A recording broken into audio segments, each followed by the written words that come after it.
Hey guys, Dan here, aka Wolf, and we're going to dive into episode 4 of The Last of Us, and I can't wait to talk to you about my thoughts on exactly what lies beneath the strange, shifting ground, and not just what we can put together from the obvious. But first, I do need to give a slightly different spoiler warning. I'm going to be discussing speculation that may be spoiling episode 5, as well as referencing Infected you won't see until later, and I'll also be talking about The Last of Us Left Behind that will be coming into play into future episodes in this season, so if you want to remain spoiler-free for that, stop now and come back and visit us after you've completed the series. All right, at the top of this delectable layer cake that was episode 4, we got our trademark Ellie joke book, we got our Alone and Forsaken Hank Williams song, and we got our Bye Bye Dude classic scene. And all of this blended masterfully with the episode offering us new, organic, and surprising things. And I think one of the things that surprised me was how much I enjoyed Joel and Ellie kind of having their own unique chemistry that has echoes in the game, but it's not the same exact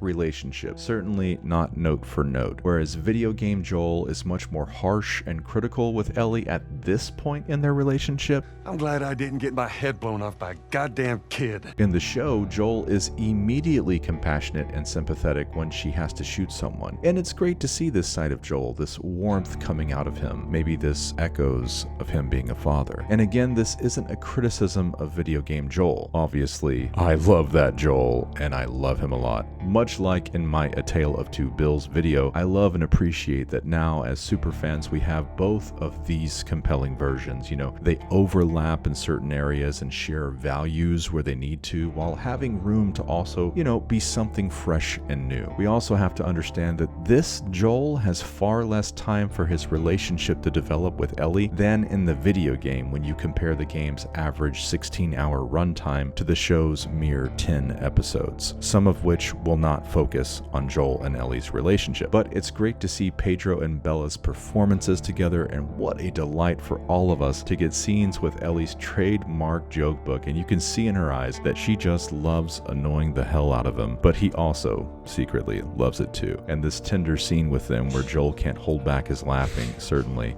took up residency in my heart.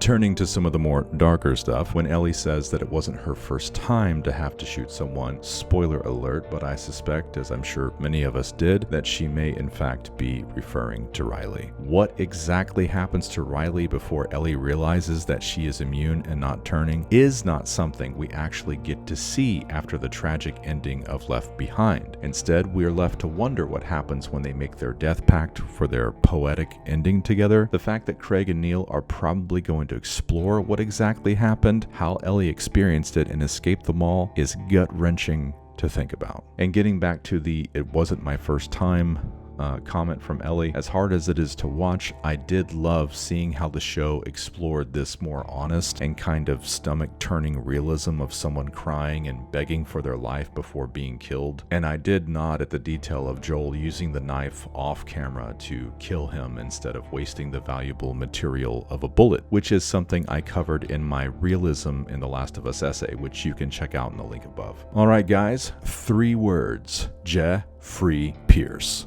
Okay, that's 2 and it's 1 name, but it was such a delight as a super fan to see our main man, our boy, the original Tommy Miller, Joel's brother in the flesh, as the character Perry, Kathleen's right-hand man in this unnamed faction that has overthrown Fedra and taken control of the Kansas City QZ. It was great seeing Perry as something more than just a background character, and I can't wait to see more of him in episode 5. I was really digging Kathleen, this ruthless leader that has led this revolutionary group. It's a recurring theme in The Last of Us, where the rebels who overthrow the repressive Fedra end up being just as ruthless as the regime they toppled. And the only reason this is a recurring theme in The Last of Us is because it's a recurring theme in human nature, as we can clearly see in our own history as well as what is going on in the world today. But I love that Kathleen gives a face to this group, that she seems right at home in the world of The Last of Us, giving me Seraphied and WLF vibes, while also bringing to life the spirit of the story told in the letters that we find all throughout Pittsburgh, which of course in the show is Kansas City. Fuck. When do we tell the others? Not yet. Let's just handle what we have to handle. We can deal with this after. Kathleen. After. Seal off the building for now.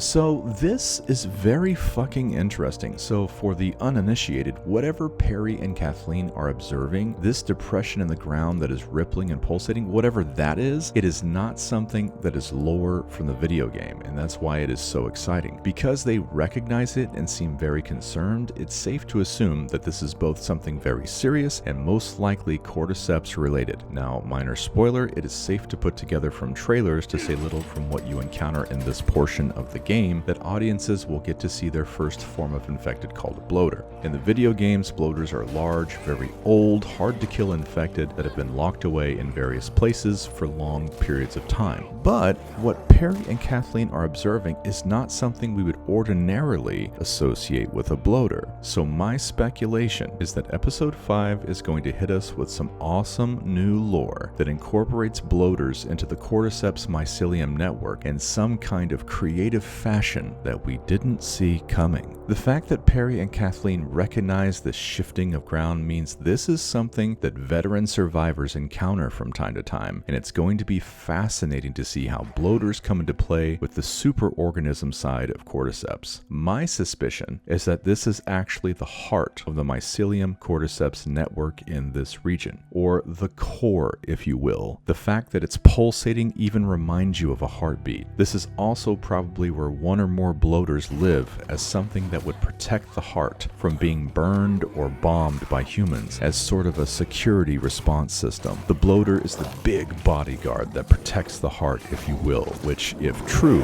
would be totally fitting and a badass evolution of the game's lore. What do you think is lurking beneath the ground in Kansas City? Be sure to let me know in the comments below. Going back to Kathleen's reaction to whatever that is lurking below, I think it's interesting and very telling of her character that her main focus is finding Henry, showing how her need for revenge is compromising her judgment as a leader that should be putting the safety of her community first. And speaking of Henry, it did not dawn on me that she was referencing our Henry, as in Henry and Sam, until she said they're out of food, Henry won't let Sam starve. It didn't even dawn on me when she was looking at the crayon drawings that she found in their little hideaway in the attic. And holy shit, I am so excited about Henry and Sam, which of course we get to see at the cliffhanger. And I am definitely picking up on the Life is Strange Captain Spirit vibes with Sam, and I absolutely love the fact that, as is revealed in the trailer for episode 5, it appears that he will